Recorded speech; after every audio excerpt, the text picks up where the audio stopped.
한 권도 쓰기 힘든 책을 200권이 넘게 쓴 작가님은 어떤 분일까요? 가방 들어주는 아이, 안내견 탄실이 등 권장 도서 목록에 빠짐없이 들어있는 동화책을 세상에 나오게 하신 작가님의 머릿속엔 어떤 이야기가 들어있을까요? 고정욱 작가님을 만나러 오는 길은 이렇게 궁금한 것이 많은 길이었습니다. 오늘 미래 어린이 기자단은 더불어 사는 세상을 위하여 라는 주제로 열린 고정욱 작가님의 강연을 찾아왔습니다. 성남시 야탑청소년 수련관은 오늘의 강연을 주최한 생강연필 선생님들의 행사 준비로 분주하십니다. 네, 여러분 안녕하세요. 작가 고정욱입니다. 여러분 반갑습니다. 자, 우리 고정욱 선생님 얼굴을 오늘 실물로 딱 보니까 어떻게 생겼습니까?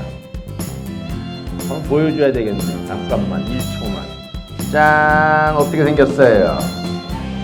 잘생겼다 생각하면 박수!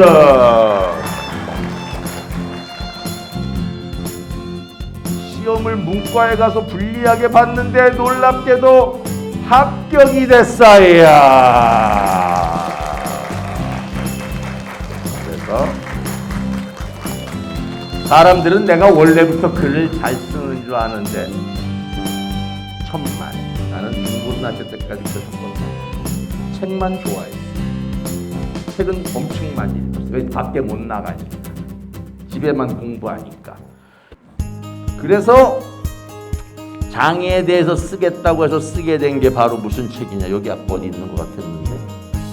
아니야. 이거야, 이거. 아주 특별한 이름을 1990년도에 써가지고 냈는데, 장애인에 대해서 이렇게 재밌는 동화가 나오다니 해가지고 완전 대박이 나서 이게 그 해에 1년 동안 제일 많이 팔린 동화책이 됐어요. 베스트셀러 1위. 안녕하세요. 저는 성남시에 사는 조민혁이라고 합니다. 네. 오늘 강연 얘기해야지.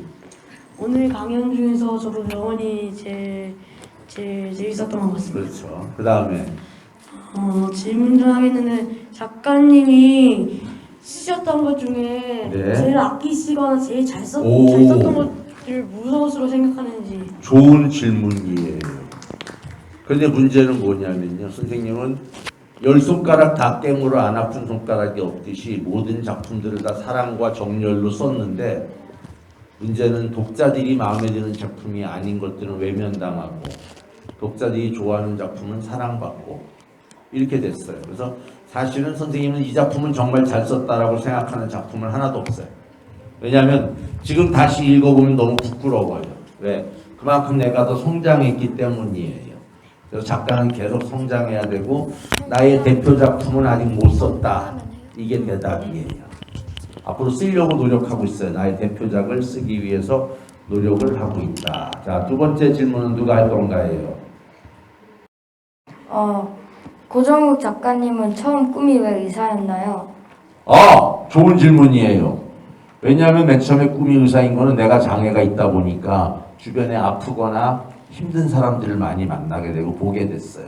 그러면 나는 저 사람들을 위해서 내가 장애가 있기 때문에 저 장애인이나 환자들의 마음을 더 내가 잘 알 것 같다. 그래서 주변에서 넌 의사가 되면 되겠다.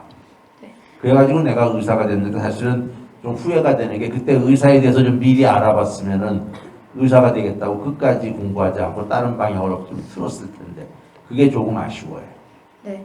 또 작가님은 가방 들어주는 아이를 어떤 의미를 가지고 썼나요? 좋은 질문이에요. 선생님은 실제로 가방 들어준 아이가 있었어요. 그런데 거기에는 실제 이야기에는 서구가 우리 집에 와서 문을 두들기지 않고 그냥 가버렸고 다시는 내 가방을 들어주지 않았어요. 하지만 동화에서는 꿈과 희망을 줘야 되기 때문에 다시 서구가 가방 들어주는 걸로 이야기를 바꿨고요. 그 대신 다른 친구가 가방을 계속 들어줬어요. 그 친구는 지금도 만나고 아주 친한 친구랍니다. 안녕하세요. 저는 미래에서 온 백제입니다. 네.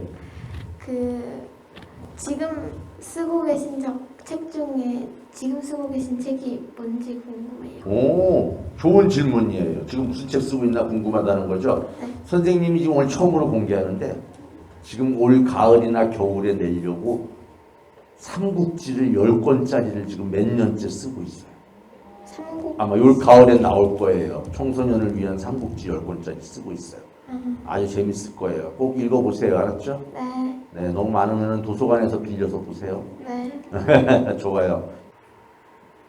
안녕하세요. 저는 서울시에 사는 송내초 4학년 임지민 기자입니다. 네. 작가님의 장에 너는 누구니라는 책을 읽었는데요. 오, 이 책을 보고 모르는 부분을 많이 알게 되었어요. 같은 반에 지적장애가 있는 친구가 있는데요. 우리 반 친구들은 그 친구를 다른 친구와 다름없이 똑같이 대합니다. 오. 그런데 가끔 몸이 불편한 친구분을 보고 장애인이라고 외치는 아이들을 보면 저도 마음이 불편하고 사과해주고 싶은 생각과 시간을 되돌려주고 싶다는 생각까지 드는데요. 그런 친구들을 보면 어릴 때부터 장애인에 대한 인식 교육을 해야 하지 않나 생각되는데 어떤 교육을 하면 좋을까요? 그리고 이런 상황에서 제가 어떻게 하면 좋을까요? 오, 질문 수준이 장난이 아니에요.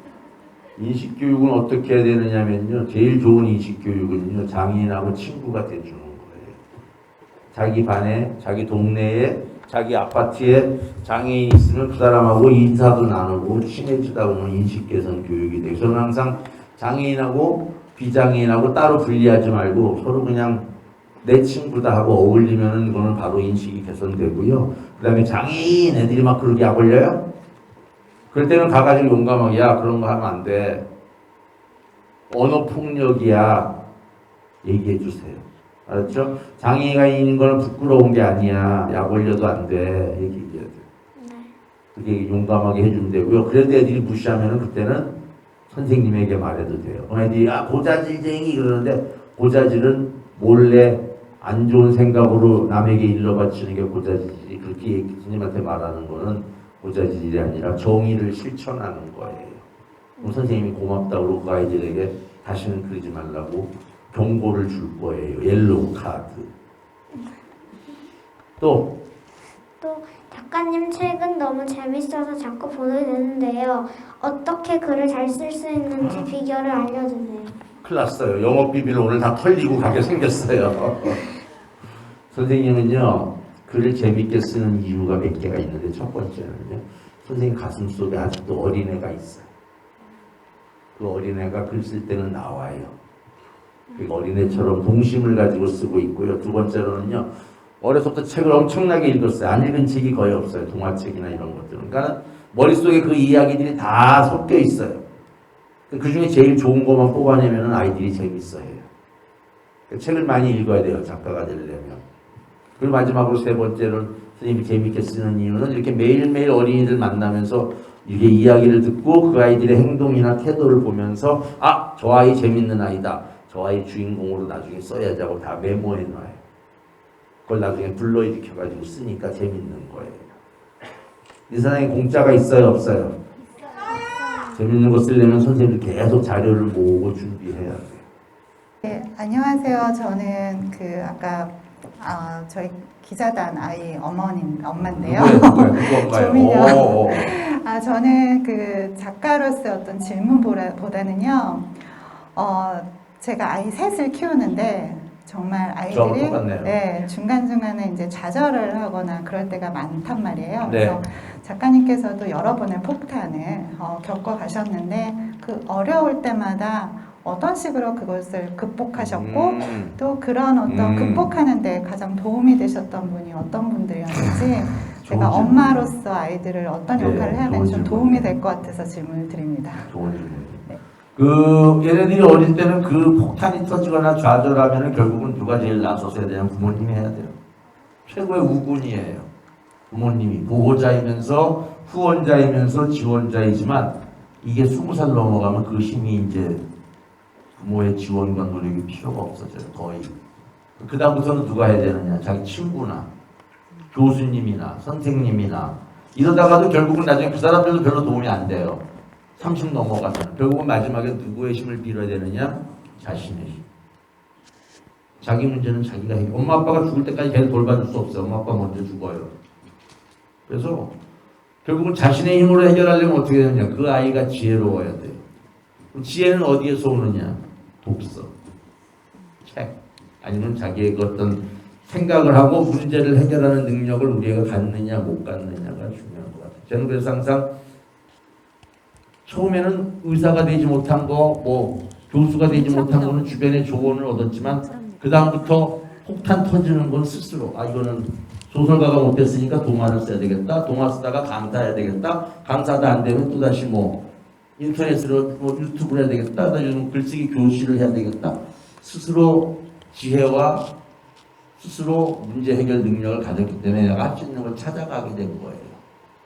또 자녀들을 책을 많이 읽으라는 게 뭐 공부 잘하라는 것도 있지만 결국은 그 많이 읽은 아이들은 스스로 생각해서 해결책을 찾는다는 거죠. 독서가 참 중요한 거고 그 생각을 글로 써가지고 자기 걸로 만드는 게 그 다음으로 더 진짜 중요한 거예요. 이런 글쓰기 아이들이 글쓰기 하는 아이디어서 그러면 질문도 좋고 수업 태도도 아주 좋았고 처음에 좀 산만했으나 제가 또 휘어잡아서 저의 카리스마 애들이 그냥 잡혀가지고 나중에는 완전히 순한 양이 됐죠. 선생님들도 저의 오늘 노하우를 많이 배우셔서 책을 많이 읽고 글도 많이 쓰고 생각 깊게 하는 아이들로 자녀를 키우면 그 다음에 걱정 안 해도 됩니다. 지가 알아서 잘 가요. 지가 알아서 지혜롭게. 저도 30 넘은 뒤로는 아버지 엄마한테 의논해 본 적이 없어요. 심지어 집 살 때도 아버지 어디 살까 안 물어봐요. 나중에 섭섭해 하더라고요. 야, 너 그거 나한테 한마디 안 물어보냐? 아버지 뭐 알아요? 니들이 알아서 해라. 이렇게 됩니다. 끝끝내 간섭할 수 없어요, 자녀들은. 빨리 스스로 가게 도와주는 게 제일 중요한 것 같아요. 도움이 됐습니까? 네. 자, 이제 마무리하죠. 자, 여러분 모두 감사하고요. 우리 기자단 수고했고, 나중에 이것도 나오면은 나한테 하나 보내줘. 네. 다음 후에 실리나요? 네. 와우, 사진도 잘 찍었나요, 여러 개? 네. 고정욱 작가님은 1살 때 소아마비로 걷지 못하게 되었지만 초등학교, 중학교, 고등학교를 하루도 빠지지 않고 다녔습니다. 어렸을 때는 엄마가 업고 학교를 다니셨고 커서는 친구가 가방을 들어다주고 목발로 학교에 갔다고 합니다. 가방 들어주는 아이라는 책은 이때의 경험을 바탕으로 하고 있습니다.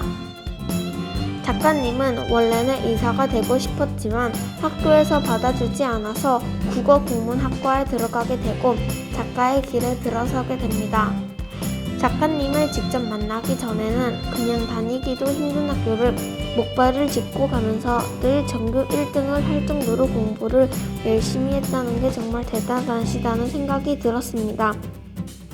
그런데 작가님의 강연을 들으면서는 걷지 못하는 것은 노래를 못하거나 눈이 나빠 안경을 쓰는 것처럼 조금 불편할 뿐 작가님에게는 그리 큰 부분이 아니라는 생각이 들었습니다. 작가님의 마음속에는 더 많은 이야기, 더 재미있는 이야기들이 가득 들어서 자신의 장애에 대한 생각이 들어갈 틈이 없을 것 같기도 했습니다.